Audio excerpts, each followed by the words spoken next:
Najua unataka kufanikiwa. Najua unataka kupiga hatua kwenye maisha. Najua una kiu ya kutoka ulipo kwenda sehemu nyingine, mbali zaidi, kwenye maendeleo zaidi, kwenye mafanikio zaidi.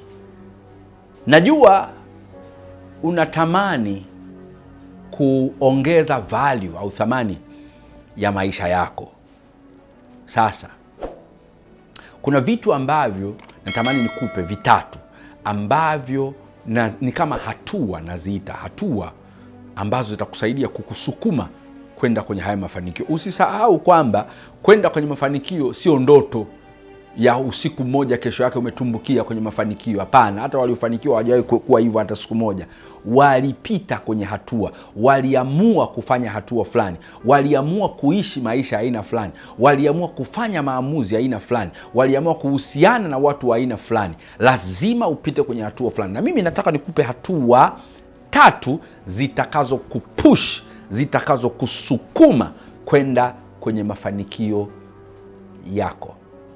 Hatua ya kwanza inaitwa better awareness. Better awareness. Better awareness, hapa tunasema jifunze zaidi. Huwezi kufanikiwa, huwezi kuendelea, huwezi kupanuka biashara yako wakati unajua vitu vichache kuhusu hiyo biashara. Huwezi kuongezeka kwenye eneo lako la kazi wakati unajua vitu vichache kuhusu eneo lako la kazi. Huwezi kupandishwa cheo wakati experience yako na uelewa wako kwenye hivyo vitu ni mdogo. Panua uelewa wako, panua ujuzi wako, panua mipaka yako ya ujuzi na uelewa. Utakuja kugundua maendeleo yako yatakuwa mazuri. Wewe ni fundi bomba, jua mambo mengi yanayohusu mivujo na kazi na mbinu na vifaa vya kisasa vya kuweza kudili na mambo ya ufundi bomba. Wewe ni fundi furniture, jua mambo mengi, tafiti zinasemaje kuhusu furniture style, nyumba zinataka nini, mwendano wa rangi ya mtu ya sebuleni kwake na furniture zake. Wewe unataka kuongeza kazi yako, na wewe ni daktari, unajua mambo mengi kiasi gani. Kwa nini usiende kuongeza elimu? Una diploma ya udaktari, wewe ni medical doctor wa kawaida. Kwa nini usiende kwenye bachelor? Kwa nini usiende kwenye masters? Kwa nini usiwe bingwa mbobevu? Kama hiyo nafasi ipo, kwa nini usiichukue? Huwezi kupiga hatua kwenye maisha kama awareness yako sio nzuri. Hatua ya kwanza, better awareness. Jua vitu vingi kwenye eneo lako la kazi, jua vitu vingi kwenye eneo lako la biashara, jua vitu vingi kwenye eneo lako la unachokifanya. Utakuwa bora zaidi na utapunguza ushindani na watu wengine. Hatua ya pili inaitwa better choice. Better choice. Sasa hapa fanya maamuzi yaliyo bora kwenye chochote unachokifanya. Fanya maamuzi kwa wakati kwenye chochote unachokifanya. Fanya maamuzi kwa kupata ushauri ulio mzuri, ili uweze kufanya maamuzi au choices zilizo thabiti na sustainable, kwa sababu umeshauriwa na umeshaurika.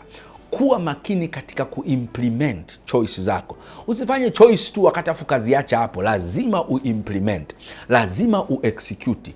Usifanye tu nimechagua hichi alafu kakiacha hapo hapo. Hapana, piga hatua, fanya vitu watu waone.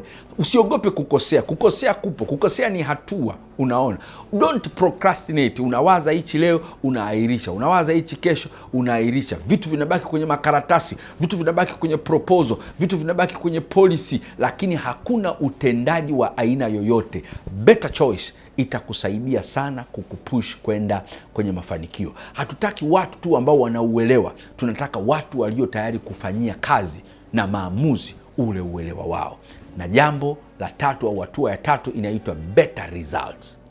Hapa bwana, tutakuuliza matokeo yakoje? Ndio unaelewa vitu vingi, tuonyeshe matokeo. Ndio umefanya maamuzi mengi, tuonyeshe matokeo. Wanasema USN, wale watu wa mazoezi wanasema it is the results that count. Ni matokeo ndio yatakutenganisha na watu wengine. Ni matokeo ambayo yatakufanya utakuwa tofauti na watu wengine. Matokeo yako yataonekana kwenye kipato chako. Matokeo yako yataonekana kwenye namna unavyoishi, maendeleo yako ya kawaida, gari unaloendesha, nafasi uliopo, ndoa ulionayo, aina ya watoto walionayo, shule wanazosoma, wewe unavaa vipi, muonekano wako, alama yako kwenye maisha, impact yako, mguso wa watu nao wa mentor, impact yako kwa legacy yako. Hivyo vitu vyote vitaonyesha kwamba huyu mtu alikuwa aware na kitu anachokifanya. Huyu mtu alifanya maamuzi mazuri. Kwa hiyo usisahau, unataka kupush kwenda kwenye mafanikio yako, better awareness, better choices, better results. Utafanikiwa. Naitwa Dr. Chris Mauki.